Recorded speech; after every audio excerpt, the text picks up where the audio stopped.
Manchester United 0, Newcastle United 0. Tight game. Could have gone either way. We could have easily have lost that. We could have easily have won it at the death. A game that lacked a lot of quality. 0-0. From my point of view.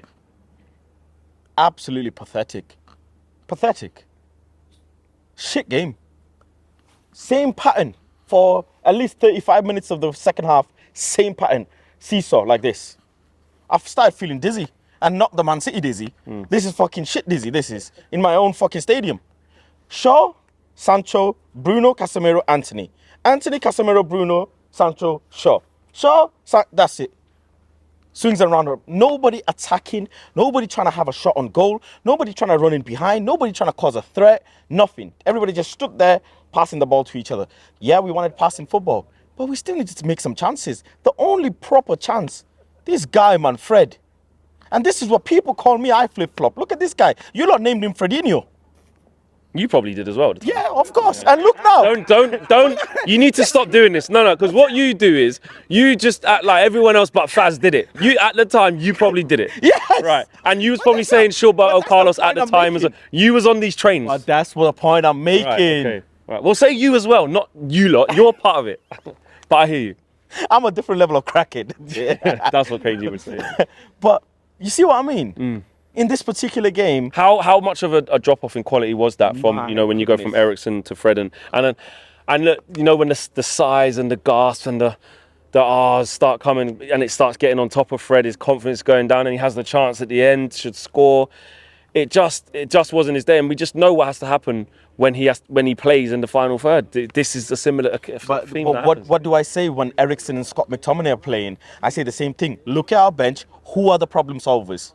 We don't have problem solvers. We don't have scary attackers. If you go in now, look at our bench today. We have the youth players, and you can't just ask them to come in a game like this and create something. It's not fair on them. Agreed. And if they end up making a mistake, it piles on even more. So is that, you're right in terms of saying, like, you're basically saying the squad's not big enough, the quality of the depth is not big enough. But is that something that we have to kind of get through in Ten Hag's? This is the 9th game. Like this is where we are right now, because it is so early on in his Man United career. But you're right, you're basically saying that the squad depth's just not good enough. Yeah, but there are certain players who have upped their game. They have shown us that they deserve to be in the starting 11. Today, Fred showed us he doesn't even deserve to be in this club. He don't deserve. He's not competing for no position. Forget bench. Even Lindelof is competing for his own position. Even McTominay came in and turned his whole career around. Dalot and all of them. But what's Fred doing? This was his first greatest opportunity to play a full game and show us what he could do. And he absolutely fumbled it. Fumbled it for me. Like every other player in and around possibly had a half decent game. Luke Shaw had a half decent game. Sancho, okay, maybe he didn't do much, but he wasn't the worst player on the pitch. But that's what you have to go and kill games off. Get that one goal. You had that one chance. The ball is coming on the inside and you went and tried to take a shot with your stronger foot and the ball goes. It's an empty net. And you know how I hate players who miss empty net. I can't stand players who do that. Can't stand them. Every player tried to do part of their job. Anthony, get off Anthony's back. Beating players. He's being nutmegging people. Is he starting to get confident now, starting to have a little bit of an impact? Yes, he is. Okay, there's bits and bats I can say. His crosses are not 100% accurate, maybe. When he's cutting in, sometimes he's not clinical enough. Go for the shot instead of the pass. Take a first-time shot, for example, on your left, when the ball's on your left foot. Doesn't do, but he'll pick up on that. But he's still doing something. He's still looking scary. He's still turning players and leaving them for dust. So I can't say the same on the Sancho side, but Sancho still, he tried. He needs to overlap.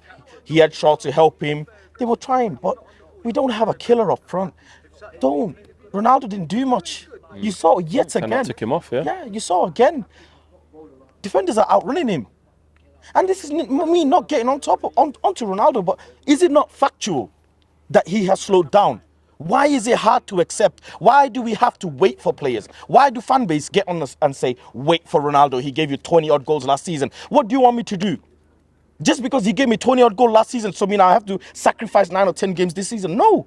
I need players fit. I need players firing. It's double-digit game coming now. 9 games done in the league.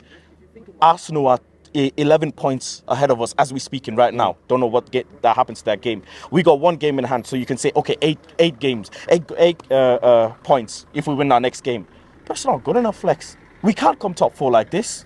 Spurs, Chelsea, they're all looking good. Well, if you think Arsenal are at the top of the league, if we're looking in and around, being around where the top four is, which is our level, we ain't trying to, obviously, yeah, you can say you want to try and catch Arsenal, but realistically, Chelsea have won today, Spurs, Liverpool and City, we don't know what's happening. But just in general, look, Newcastle, one place behind us. They've come here, got a draw. 1 point behind.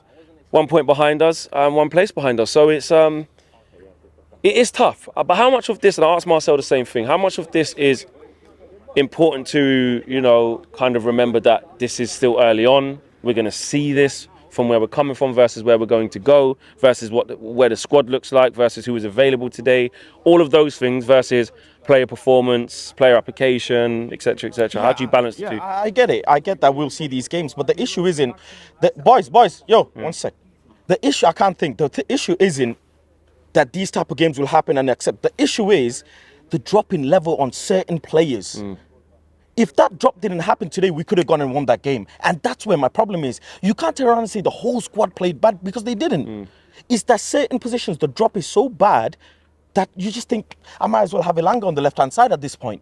When Rashford came on as a 9, I'm thinking, well, we know how that goes. And then I'm seeing Sancho in the middle of we know how that goes.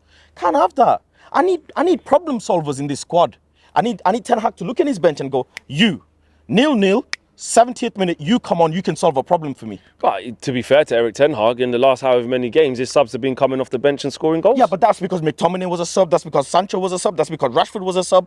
Those were So again, it's back to the quality. That's what I'm trying so to once say. we go past that first 11 and maybe someone's injured, the quality is just not good enough. Even Lindelof is a solution at times. But who? I can't say Zidane Iqbal is a solution, let's be real. Can't say Garnacho is a solution. Kubi Mayo isn't a solution. Pellistri isn't a solution. These are youth players. I have to protect them as much as I have to criticize the senior players. You have to find a balance. I get it. You have to know. Forget the David De Gea one. It's his 500th appearance. You man get on David De Gea for no fucking reason. He didn't cost us the game as well. The games that he cost us, he's moved on. And he has kept his clean sheet. So leave the agenda because it stinks. It stinks. No, but it does. He didn't cost us the game today though. Fred cost us the game. Missed an empty fucking net. It's as simple as that. Everybody else did their job. Every player almost half did their job. Bruno did his job and I get on top of Bruno. Did his job today. What can you I think, yeah, because people are talking about David De Gea. The David De Gea situation is something that is holistically across the board if the squad needs to move forward. If we're talking about the 90 minutes today, the reason we didn't score today wasn't because of David De Gea. Exactly. We had chances with Rashford at the end. We had chances with Fred. And De Gea barely had to make a save. Obviously, with the Joe Linton thing, we got lucky. That's not on De Gea. He was nowhere near the headers. But I think today with David De Gea, the ball at his feet, again, there is a bit of a nervousness. There is a little bit of a couple of times he needs to ping it to Luke Shaw, but again, because he's not fizzing it in at his chest or his feet, he's playing it up here, he has to try and header it, it slows the play down. And then again, that little nervousness comes in. But I think that's a conversation for, do you give him a new contract in the future? Like I agree with you today, in the context of the 90 minutes, like you said, Fred missed an open goal. I'm really sorry, but forget David De Gea slowing the game down. This ref, and I really don't talk about refs. He was awful. I don't talk about. I hate blaming refs or picking on refs because Manchester United should be at a level where they kill games off. Shouldn't be ref involved. But this particular game, that ref was absolutely diabolical. He needs demoting. He shouldn't be a Premier League ref. There was penalties probably that he should have checked over. There were numerous fouls. They were fouling us again. They were time wasting again and again. He did nothing. And we barely touched him and boom, that's a foul. It was pathetic from that ref. He slowed the game down more than anything. He took the zing out the game when we needed momentum. So I blame him more than anything, but I'm the last person to blame the ref. One thing about us when we've had bad results this season is we've seemed, and I'm not saying this is the worst result we could possibly get, but we've seemed to bounce back at times. Do you think we bounce back against Spurs? Yeah, I think we have that mentality. I do believe that. I don't see the squad have the mentality like last season where, oh my God, we drew, okay, snowball effect now is Tottenham come. No. I still think there are players, the manager, the mentality is there. We didn't lose the game. Yeah. And as much as I'm being loud and critical, we didn't lose the game, but I know that we could have won it. That's why, it feels like a loss because we could have won the game. So it makes it worse. But I don't think it'll dent our mentality in the squad. There's good players in there. There's players who are making things happen, players who have been scoring. Who've been assisting, and he'll have to just pick the squad up and identify that Scott McTominay's back. Ericsson hopefully will be back. Is Scott McTominay back next game? He should be. I think it's only a one-game suspension.